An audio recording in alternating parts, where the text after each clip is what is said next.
जय श्री राम दोस्तों, स्वागत है आपका हमारे YouTube चैनल में।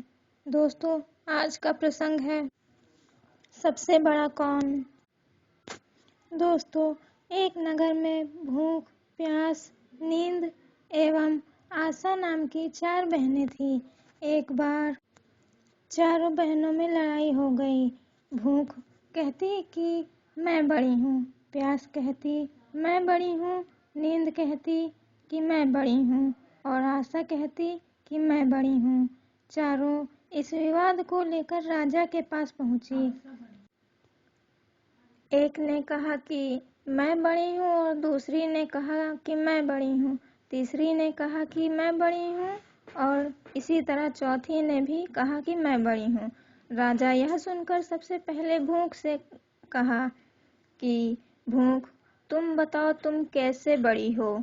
तो भूख ने कहा, मैं इसलिए बड़ी हूँ क्योंकि मेरे ही कारण घर में चूल्हे जलते हैं, अच्छे अच्छे पकवान बनते हैं और जब थाली सजा कर दी जाती है तब मैं खाती हूँ, इसलिए मैं सबसे बड़ी हूँ।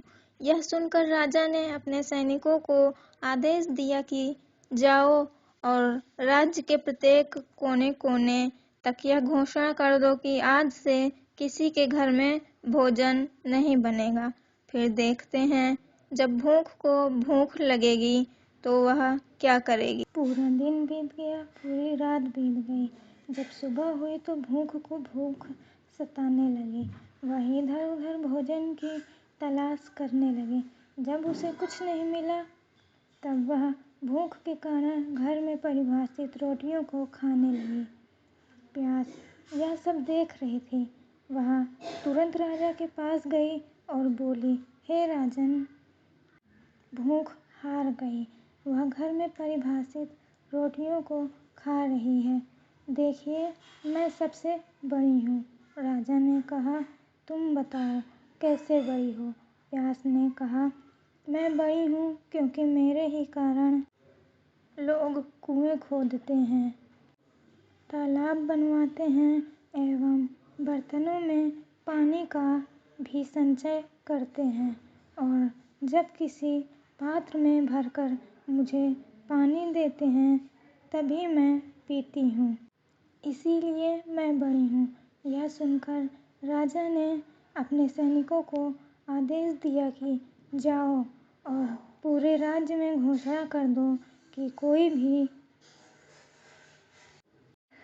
कुएं न खुदवाए, कोई भी बर्तनों में पानी न भरे, सभी तालाबों और कुओं में कड़ा पहरा लगा दो।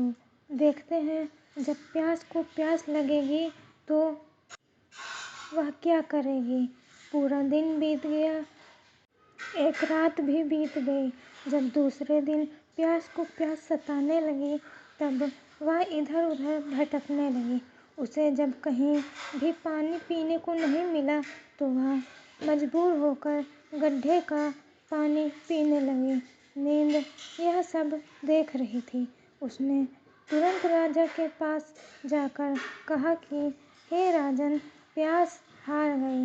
वह गड्ढे का पानी पी रही है, इसलिए मैं सबसे बड़ी हूँ। राजा ने कहा, तुम कैसे बड़ी हो। तो नींद ने कहा, मैं इसलिए बड़ी हूँ क्योंकि मेरे ही कारण लोग पलंग बनवाते हैं, बिस्तर लगाते हैं। जब मुझे बिस्तर लगा कर देते हैं तब मैं सोती हूँ, नहीं तो मैं नहीं सोती हूँ। राजा ने अपने सैनिकों को आदेश दिया कि पूरे राज्य में घोषणा कर दो, कोई भी पलंग न बिछाए, उसमें बिस्तर न डलवाए।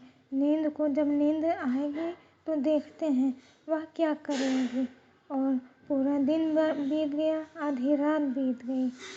तो नींद को नींद आने लगी तो इधर उधर वह बिस्तर खोजने लगी। जब बिस्तर नहीं मिला तो वह मजबूर होकर ऊबड़ खाबड़ जगह पर ही सो गई। आशा यह सब देख रही थी। उसने तुरंत राजा के पास जाकर कहा कि राजन, नींद हार गई। वह ऊबड़ खाबड़ जगह पर बिना बिस्तर के ही सो गई, इसलिए बड़ी तो मैं ही हूँ। राजा ने कहा, तुम कैसे बड़ी हो? आशा ने कहा, मैं इसलिए बड़ी हूँ क्योंकि लोग मेरे कारण ही काम करते हैं, नौकरी धंधा मजदूरी करते हैं, परेशानियाँ उठाते हैं, लेकिन आशा के दीप को मुझे नहीं देते। राजा यह सुनकर अपने सैनिकों को आदेश दिया कि पूरे राज्य में घोषणा कर दो कि कोई भी नौकरी ना करे, कोई मेहनत मजदूरी ना करे, कोई भी काम धंधा ना करे, कोई भी आशा के दीप को न जलाए। आशा को जब आशा लगी तो देखते हैं वह कहाँ जाएगी। पूरा दिन बीत गया, आधी रात भी बीत गई। जब आशा को आस जगी तो वह इधर उधर गई।